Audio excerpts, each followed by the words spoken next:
Este caso tiene lugar en Bristol, en el Reino Unido.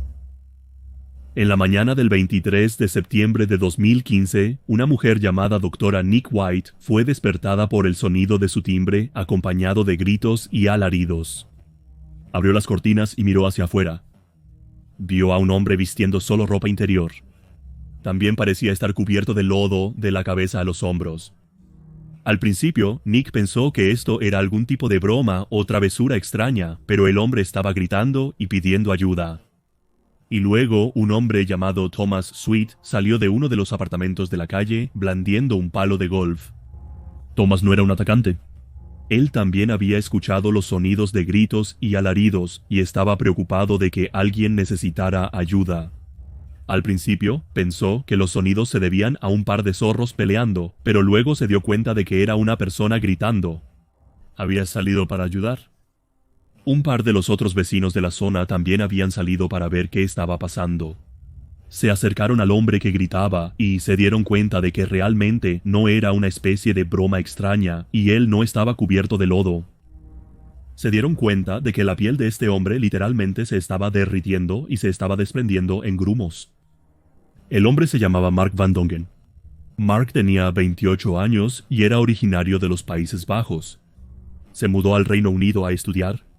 Trabajaba como ingeniero y tenía una novia a largo plazo, Berlina Wallis, de 48 años. Berlina y Mark se conocieron en 2010. Ella estudiaba moda y le llevaba casi 20 años. En agosto de 2015, la relación se había roto. Los amigos de Mark dijeron que a menudo veían rasguños por todo su cuerpo, y en una ocasión, Berlina le había echado agua hirviendo mientras dormía. Mark hizo lo correcto al dejar la relación, ya que también había conocido a alguien más.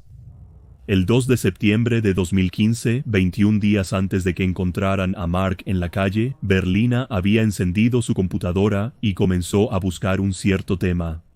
Ataques con ácido. Ella revisó 82 casos de estos ataques y lo que les había sucedido a las víctimas. Después de haber navegado en algunos de los diversos sitios, entró a Amazon y pudo comprar una botella de ácido sulfúrico concentrado. Justo ese mismo día, Mark llamó a la policía y les dijo que Berliner había estado acosándolo a él y a su nueva novia. Berliner había llamado varias veces por teléfono a la nueva novia de Mark, pero cuando ella contestaba, Berliner no decía nada.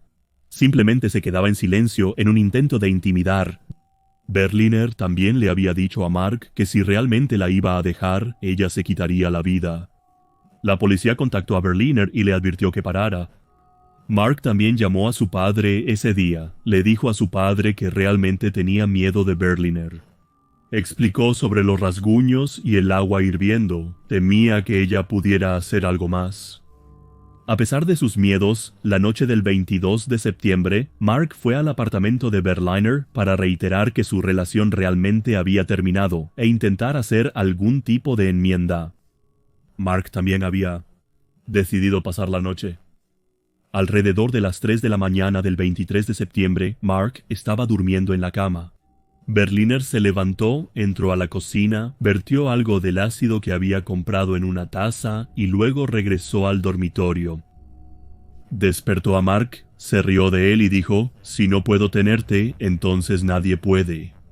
Berliner entonces arrojó una gran cantidad de ácido sulfúrico concentrado directamente en la cara de Mark. Mark sintió un dolor tremendo al instante. Logró salir corriendo al exterior y los vecinos acudieron en su ayuda. Lo encontraron gritando de agonía, suplicando que alguien le ayudara. Los vecinos llamaron a los servicios de emergencia y le dijeron al operador que su exnovia le había arrojado ácido en la cara. Luego asistieron a Mark, guiándolo a un departamento para que pudiera tomar una ducha fría para aliviar el dolor hasta que llegaran los paramédicos. Los paramédicos llegaron a la escena y encontraron a Mark en un estado horrendo. Estaba espumando por la boca y tenía quemaduras químicas extremadamente severas en su cara, pecho, hombros, brazos y piernas. Le dieron analgésicos y lo trasladaron de inmediato al hospital. En el camino allí, Mark repetía constantemente que no podía ver nada. El paramédico miró sus ojos solo para ver que una de sus iris se había disuelto. Mark les reveló a los paramédicos la identidad del responsable de sus heridas. Rogó a la policía que fuera a revisar a su nueva novia. Estaba preocupado de que ella también pudiera haber sufrido el mismo destino. La policía se dirigió al apartamento de Berliner y dentro la encontraron simplemente sentada en el sofá. Claro, fue arrestada de inmediato. La policía revisó a la nueva novia de Mark y por suerte ella estaba totalmente bien.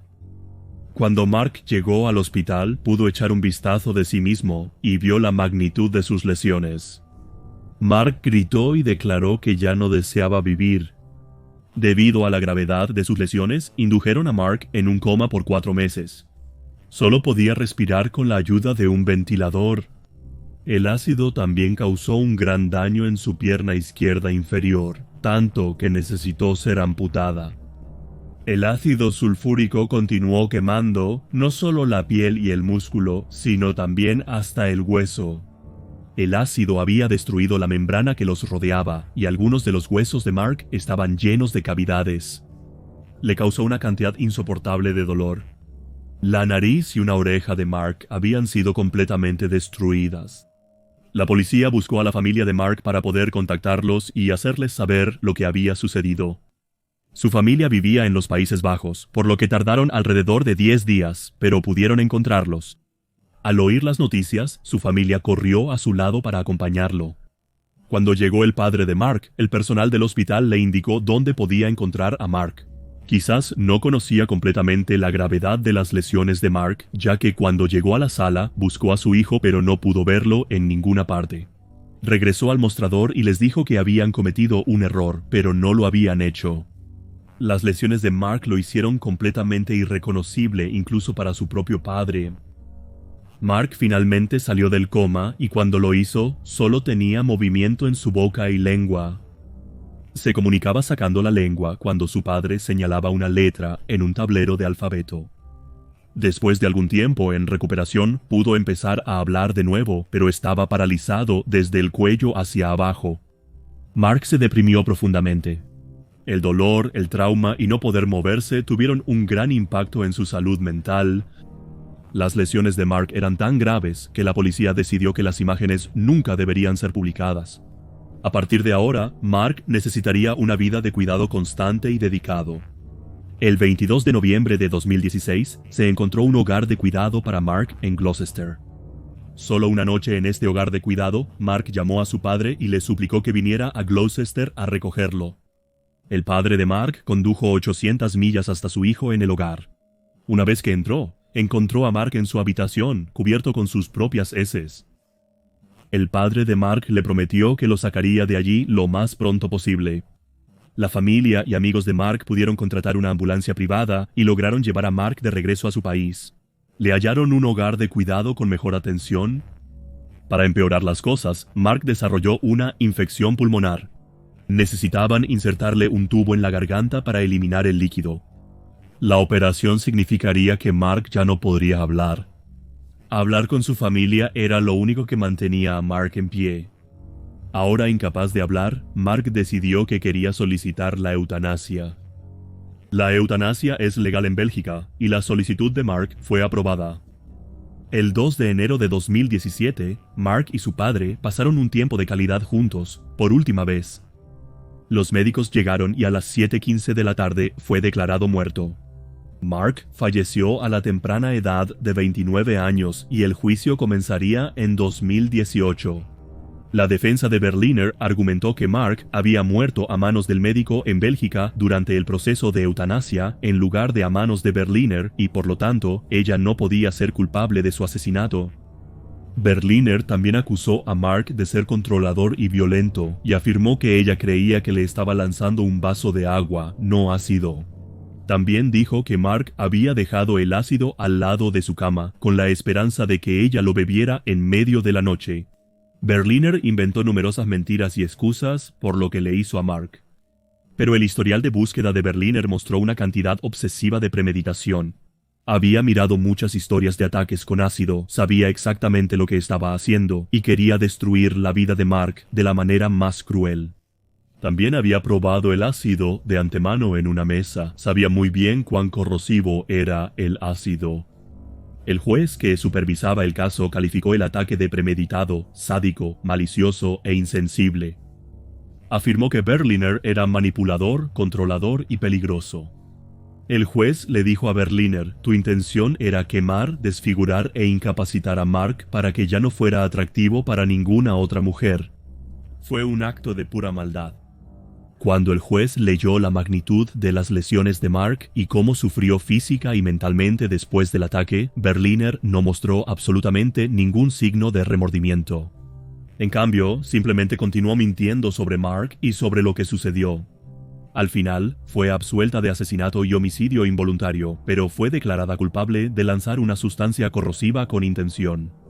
Berliner fue condenado a un mínimo de 12 años de prisión. Ahora hay marcas en el timbre que Mark tocó cuando suplicó por ayuda. El ácido que había quemado su piel también había corroído el metal, un escalofriante recordatorio para los locales que viven en la zona.